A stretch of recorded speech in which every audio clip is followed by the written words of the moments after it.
இலங்கை குடியரசின் அதி உயர் அரச தலைவர் தான் இலங்கையினுடைய ஜனாதிபதி. ஜனாதிபதி தான் இலங்கையினுடைய நிர்வாக தலைவராகவும் அரசாங்க தலைவராகவும் இலங்கையினுடைய முப்படைகளினுடைய தலைமை தளபதியாகவும் இதெல்லாமாவும் இலங்கையினுடைய ஜனாதிபதி தான் இருப்பார். அப்படிப்பட்ட ஒரு மிகப்பெரிய பொறுப்பில் இப்போ இருக்கக்கூடியவர் தான் இலங்கையினுடைய ஜனாதிபதி அனுரகுமார் திசாநாயக்க அவர்கள். மக்களினுடைய மிகப்பெரிய எதிர்பார்ப்போட ஜனாதிபதியாகிய ஒரு ஜனாதிபதி. இப்போ ரீசெண்டாக வந்து ஒரு சில சர்வே ரிப்போர்ட்ஸ் எல்லாம் பார்க்கும்போது இப்போ இருக்கக்கூடிய ஜனாதிபதியாக இவர் தெரிவு செய்யப்படும் போது மக்கள் மத்தியில் இருந்த எதிர்பார்ப்பை விட இப்போ இருக்கிற எதிர்பார்ப்புன்றது பெரிய அளவில் அதிகரிச்சிருக்கிறதா ஒரு சில ரிப்போர்ட்ஸில் வந்து எங்களால் பார்க்கக்கூடிய மாதிரி இருக்குது. ஸோ அப்படிப்பட்ட இந்த இலங்கையினுடைய ஜனாதிபதிக்கு இருக்கக்கூடிய அதிகாரங்கள் சலுகைகள் என்ன? இப்போ புதிய ஜனாதிபதி வந்ததுக்கு பிறகு நிறைய பாராளுமன்ற உறுப்பினர்களும் சரி இல்லாட்டி முன்னாள் ஜனாதிபதிகளினுடைய சலுகைகளும் சரி எல்லாமே நிறைய ரத்து செய்யப்பட்டிருக்குது, நிறைய தள்ளுபடி செய்யப்பட்டிருக்குது. ஆனால் இந்த ஜனாதிபதியினுடைய அதிகாரங்கள் சலுகைகள் என்னன்றது தான் இந்த வீடியோவில் ஃபுல்லாக பார்க்க போகிறோம். ஒரு 10 அதிகாரங்கள் சலுகைகள் இது ரெண்டுமே சேர்த்த ஒரு 10 முக்கியமான விடயங்களை இந்த வீடியோவில் ஃபுல்லாக பார்க்க போகிறோம். ஒரு சிலருக்கு இது ஏற்கனவே தெரிஞ்சிருக்கலாம், ஆனால் நிறைய பேருக்கு கண்டிப்பாக இது புதிய விடயமாக இருக்கும். ஸோ வீடியோ ஃபுல்லாகவே பாருங்கள். என்ன விஷயம் மட்டும் தான் முதல்ல இருந்தே ஒவ்வொன்றா பார்க்கலாம். என்னோட தான் முதல்ல இருந்தே சொல்கிறேன். அனைவருக்கும் வணக்கம். நான் உங்கள் VK கரிகாலன். அது என்னோட ஒவ்வொன்றா பார்க்குறதுக்கு முதல் என்னோட வீடியோக்கு இப்போ தான் யாராவது புதுசாக வந்து பார்த்து கொண்டிருக்கீங்கன்னு சொன்னால் இனிமேல் சப்ஸ்கிரைப் பண்ணலன்னு சொன்னால் இந்த மாதிரியான தொடர்ச்சியான இன்ஃபார்மேட்டிவ் வீடியோஸ் அதே மாதிரி நியூஸ் அனலைஸ் அப்டேட்ஸ் வந்து தொடர்ச்சியாக பார்க்கணும்னு சொன்னால் மறக்காமல் சப்ஸ்கிரைப் பண்ணி அந்த பெல் ஐக்கனை கிளிக் பண்ணி ஆல் ஆப்ஷன் வச்சு கொடுங்க. அப்போ தான் அப்லோட் பண்ணக்கூடிய வீடியோஸ் எல்லாமே தொடர்ச்சியாக உங்களுக்கு கொடுங்க நோட்டிஃபிகேஷன்ஸாக வரும். அதே மாதிரி யாராவது நான் பர்சனலாக ஃபாலோ பண்ணிச்சுன்னு சொல்லலாம். இன்ஸ்டாகிராமில் போய் VK கரிகாலன் சர்ச் பண்ணிங்கன்னு சொன்னால் இந்த ப்ரொஃபைல் வரும், அங்கே மறக்காம ஃபாலோ பண்ணிக்கொள்ளுங்க. இந்த வீடியோவை லைக் பண்ணதுக்கு மறந்துடாதீங்க. வீடியோட கடைசியில் முடிஞ்ச வரைக்கும் எல்லாருக்குமே இந்த வீடியோ ஷேர் பண்ணி விட்ருங்க. இலங்கையினுடைய மக்களால் தெரிவு செய்யப்படக்கூடிய இலங்கையினுடைய ஜனாதிபதி இலங்கையினுடைய அரசியலமைப்பு சட்டத்தின்படி 5 வருடங்களுக்கு ஒருவர் ஜனாதிபதியாக இருக்க முடியும். அந்த அடிப்படையில் முதலாவது சலுகை என்னன்னு சொன்னால் இலங்கையினுடைய பாராளுமன்றத்தில் எந்த நேரத்தில் போய் கலந்து கொள்றதுக்கும் உரையாற்றுவதற்கும் பாராளுமன்றத்துக்கு செய்திகளை அனுப்புறதுக்கும் இலங்கையினுடைய ஜனாதிபதிக்கு முழுமையான உரிமை இருக்குது. ரெண்டாவது, பாராளுமன்ற உறுப்பினர்களுக்கு வழங்கப்பட்டிருக்கக்கூடிய அனைத்து சலுகைகளுமே என்னென்ன சலுகைகள் ஒரு பாராளுமன்றத்துக்கு தெரிவு செய்யப்படக்கூடிய உறுப்பினர்களுக்கு வழங்கப்பட்டிருக்குமோ அனைத்து சலுகைகளும் ஜனாதிபதிக்கு வழங்கப்படும். ஆனால் ஒன்றை மட்டும் தவிர வாக்களிக்க மட்டும் ஜனாதிபதிக்கு முடியாது. பாராளுமன்றத்தில் நடக்கக்கூடிய வாக்கெடுப்புகள் இருக்குந்தானே, அந்த வாக்கெடுப்புகளில் ஜனாதிபதியால் வாக்களிக்க முடியாது. மற்றும்படி அனைத்து விதமான சலுகைகளும் அவர்களுக்கு எப்படி இருக்குமோ அதே அளவுக்கு ஜனாதிபதிக்கும் வழங்கப்பட்டிருக்கும். மூன்றாவது, இலங்கையினுடைய ஜனாதிபதி தான் அமைச்சரவையினுடைய தலைவராக இருப்பார். அமைச்சரவை கூட்டங்களுக்கு தலைமை தாங்கக்கூடிய ஒருத்தராகவும் இருப்பார். அதே மாதிரி தெரிவு செய்யப்பட்ட உறுப்பினர்கள்ல இருந்து பிரதமரை நியமிக்கிறதுக்கான உரிமையும் ஜனாதிபதிக்கு தான் இருக்குது.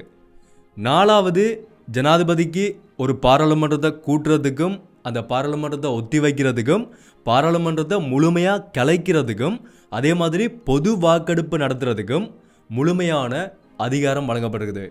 அதுதான் ஒரு ஜனாதிபதியாக தெரிவு செய்யப்பட்டதுக்கு பிறகு ஒவ்வொரு ஜனாதிபதி தேர்தலுக்கு பிறகும் அந்த அடுத்த ஜனாதிபதி தெரிவு செய்யப்பட்டதுக்கு பிறகுதான் அவர் தான் அந்த பாராளுமன்றத்தை கலைப்பார்.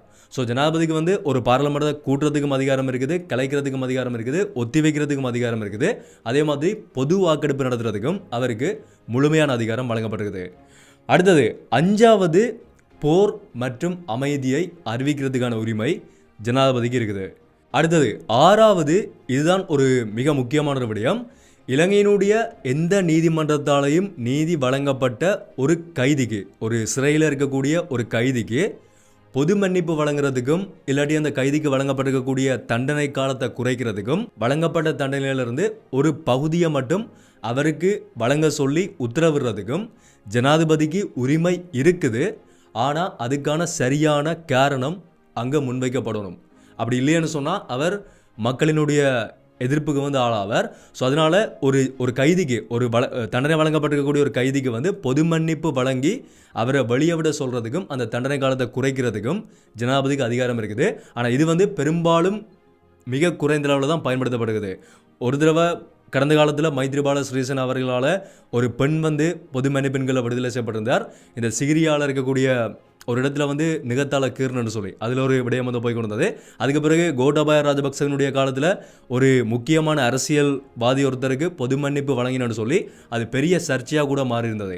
ஸோ அந்த மாதிரி இதை இலகுவாக பயன்படுத்த முடியாது. ஆனால் அதிகாரம் இருக்குது. அதுக்கான சரியான காரணம் ஜனாதிபதி வழங்குகிறாருன்னு சொன்னால் அதுக்கான காரணம் வந்து அங்கே குறிப்பிடப்படணும்.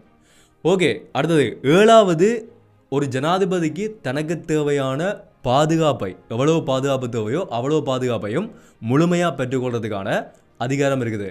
இப்போ இருக்கக்கூடிய இந்த ஜனாதிபதி அனுரகுமார் திசாநாயக்க மேலே ஒரு கரிசனையாக முன்வைக்கக்கூடிய ஒரு கருத்தும் வந்து ஜனாதிபதி சரியான பாதுகாப்பை பெற்றுக்கொள்கிறார்ல, மிக குறைந்தளவான பாதுகாப்பில் தான் இப்போ இருக்கிறாருன்னு சொல்லி. ஏன்னா அவர் வடக்குக்கு விஜயம் செய்யும் போதும் அங்கேருந்து கொழும்புலேருந்து நேரடியாக யாழ்ப்பாணத்துக்கு வரும்போது ஃபுல்லாகவே வீதியால் தான் வந்திருந்தார், ரோட்டால் காரில் தான் வந்து வந்திருந்தார்.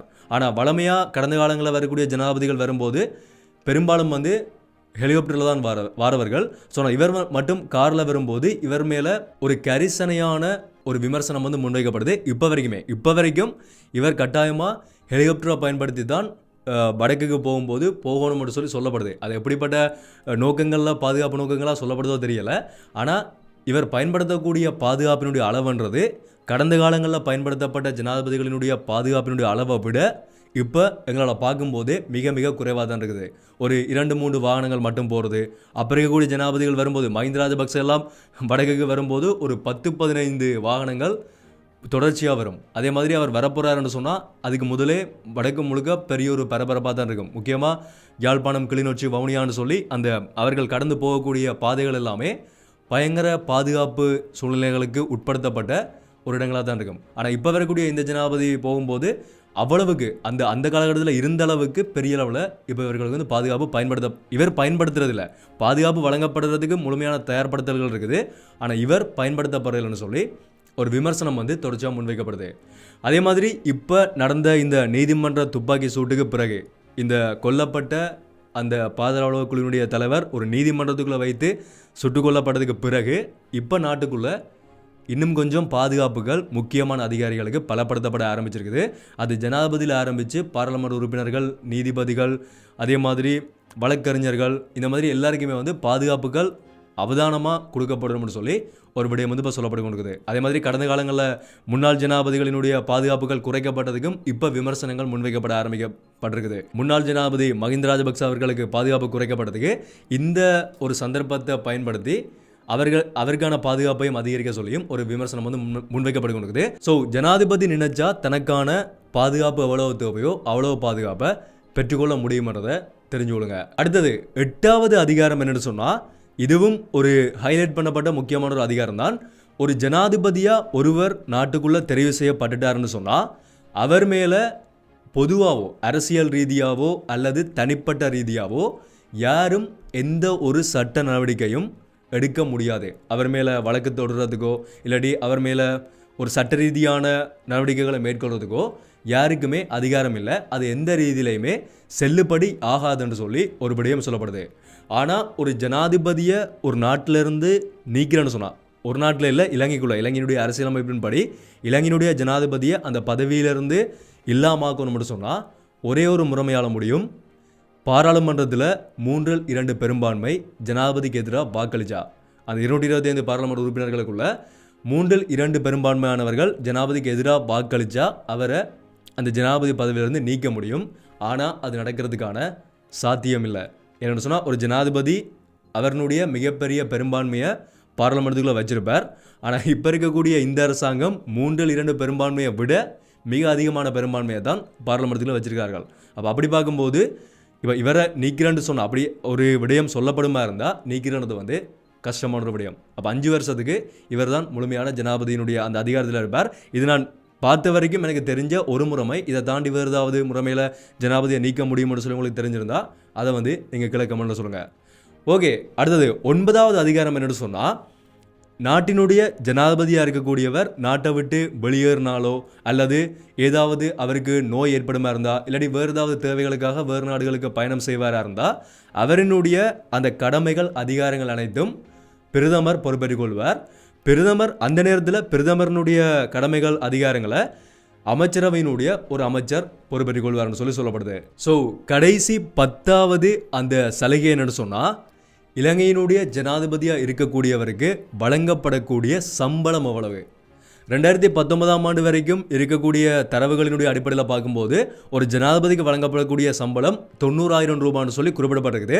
ஆனால் இப்போ இருக்கக்கூடிய காலகட்டத்தில் 2022ஆம் ஆண்டுக்கு பிறகு வந்த திருத்தங்களினுடைய அடிப்படையில் இப்போ இருக்கக்கூடிய ஜனாதிபதிக்கு வழங்கப்படக்கூடிய சம்பளம் 1,00,000 ரூபான்னு சொல்லி சொல்லப்படுது. ஆனால் அது அரச தரப்புல இருந்து எங்கேயுமே எனக்கு பார்க்க முடியலை. சில இடங்கள்லாம் தேடி பார்த்தேன், அரசாங்கத்தினுடைய முக்கியமான நிதி அறிக்கைகள் பார்த்தேன். ஆனால் அங்கேயும் குறிப்பிடப்படலை. ஆனால் 1,00,000 ரூபாய் வழங்கப்படுதுன்னு சொல்லி சொல்லப்படுது. அப்படி யாருக்காவது அரசாங்கத்துடைய தரப்பில் உத்தியோகபூர்வமாக உறுதிப்படுத்தக்கூடிய மாதிரி ஏதாவது தரவுகள் உங்களுக்கு தெரியுமா இருந்தால் அதையும் அந்த லிங்கோட பேரையும் கீழே கமெண்ட் பண்ணுங்கள். அது இருந்தால் நான் செக் பண்ணி பார்க்குறேன். அதே மாதிரி ஜனாதிபதியாக இருக்கிறவருக்கான தனியாக உத்தியோகபூர்வமான இல்லம் ஜனாதிபதியாக இருக்கும்போது வழங்கப்படும். அதே மாதிரி அவருக்கான தனி வாகனம், இப்போ இருக்கக்கூடிய ஜனாதிபதி அனுர்குமார் திசாநாயக் அவர்கள் பயன்படுத்தக்கூடிய வாகனம் மெர்சிடிஸ் பென்ஸ் நினைக்கிறேன். அதே மாதிரி வெளிநாடுகளுக்கு போகும்போது ஜனாதிபதிக்கான தனி விமானம் இருக்கும். பெரும்பாலும் உத்தியோகபூர்வமான பயணங்கள் மேற்கொள்ளும் போது, இப்போ இந்தியாவுக்கு போகும்போது, அதே மாதிரி UAE, சைனா இந்த நாடுகளுக்கு போகும்போதெல்லாம் அவருக்கு தனியான ஒரு விமானம் அங்கே இருக்கும். ஸோ இந்த 10 தான் பிரதானமாக ஒரு ஜனாதிபதிக்கு இருக்கக்கூடிய அதிகாரங்கள், உரிமைகள், சலுகைகள் என்று சொல்லி நாங்கள் வெளிப்படையாக பார்க்கக்கூடிய முக்கியமான சலுகைகள். முக்கியமாக பிரதானமாக சொல்லக்கூடிய விடயங்களை 10 விடயங்களையும் சொல்லியிருக்கிறேன். பெரும்பாலானவர்கள் ஒரு புதிய விடயமாக இந்த விடயத்தை தெரிஞ்சு கொண்டிருப்பீங்க. அதே மாதிரி ஒரு சிலருக்கு இது ஏற்கனவே தெரிஞ்சிருக்கும். ஸோ அப்படி நீங்கள் புதுசாக நீங்கள் தெரிஞ்சு கொண்டிருந்தீங்கன்னு சொன்னால் இது எப்படி இருக்குது, இது எப்படின்னு உங்களுடைய கருத்துக்களை மறக்காமல் கீழே கமெண்ட்டில் சொல்லிடுங்க. இதே மாதிரி வேறு என்ன விஷயத்தை பற்றி தெரிஞ்சுக்கணும்னு நினைக்கிறீங்க, இது ஒரு இன்ட்ரெஸ்டிங்கான விஷயம் மற்றபடியாக இந்த வீடியோவில் இதை நான் சொல்லியிருக்கிறேன். அதே மாதிரி வேறு இந்த மாதிரியான இலங்கைக்குள்ளே இருக்கக்கூடிய விடயங்கள், அதே மாதிரி ஒரு சில தகவல் சார்ந்த விடயங்கள், இந்த மாதிரி வேறு ஏதாவது பற்றி நீங்கள் தெரிஞ்சுக்கணும்னு வச்சுக்கன்னு சொன்னாலும் அதனோட கீழே இருக்க கமெண்ட்டில் சொல்லுங்கள். எந்த கமெண்ட்டுக்கு அதிகமான லைக் வருதோ அதை பற்றின டீட்டெயில்ஸை ரிசர்ச் பண்ணி அடுத்த வீடியோவில் நான் உங்களுக்கு அப்லோட் பண்ணுறேன். ஸோ இந்த விஷயத்தை நான் உங்களுக்கு ஷேர் பண்ணிக்கணும்னு வச்சிருந்தேன். நான் ஆரம்பத்திலே சொன்ன மாதிரி முடிஞ்ச வரைக்கும் எல்லாருக்குமே இந்த வீடியோ ஷேர் பண்ணி விட்ருங்க. இனிமேல் சப்ஸ்கிரைப் பண்ணி சொன்னாலும் மறக்காமல் சப்ஸ்கிரைப் பண்ணி அந்த பெல் ஐக்கனை கிளிக் பண்ணி ஒரு ஆப்ஷன் வச்சுக்கோங்க. அப்போ நான் அப்லோட் பண்ணக்கூடிய வீடியோஸ் எல்லாமே தொடர்ச்சி உங்களுக்கு கூட நோட்டிஃபிகேஷன்ஸாக வரும். ஸோ மீண்டும் ஒரு வீடியோவில் சந்திப்போம். நன்றி.